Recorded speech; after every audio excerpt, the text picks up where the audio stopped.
പ്രതിഷ്ഠ. കിഴക്കോട്ട് ദർശനമായി ശിവനെയും വടക്കോട്ട് ദർശനമായി ഭഗവതിയെയും ഉപദേവനായി ശാസ്താവിനെയും പ്രതിഷ്ഠിച്ചു. വ്യാപാരികളുടെ കൂട്ടത്തിൽ ഒരാൾ ദേവിയുടെ പീഠത്തിൽ വെച്ച് പതിവായി പൂജിച്ചു വന്നിരുന്ന നാന്തകം വാൾ കൂടെ കൂട്ടിയിരുന്നു. ഈ വാൾ അവിടെ പ്രതിഷ്ഠിക്കുകയും ചെയ്തു. ഈ നാന്തകം വാൾ ഇന്നും പിഷാരിക്കാവിലുണ്ട്. ഈ വൈശ്യൻ ഒരു വിഷഹാരിയായിരുന്നതിനാൽ ക്ഷേത്രത്തിന് വിഷഹാരിക്കാവ് എന്ന് പേര് ലഭിച്ചു. ആളുകൾ പറഞ്ഞ് അത് പിന്നീട് പിഷാരിക്കാവായി മാറി.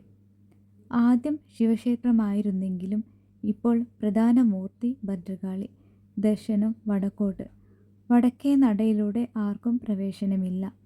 ദേവിയുടെ മുൻവശത്താണ് ശിവന്റെ കോവിൽ. ഇതുകൊണ്ട് വെളിയിൽ നിന്ന് നോക്കിയാൽ ഭദ്രകാളിയെ കാണുകയില്ല.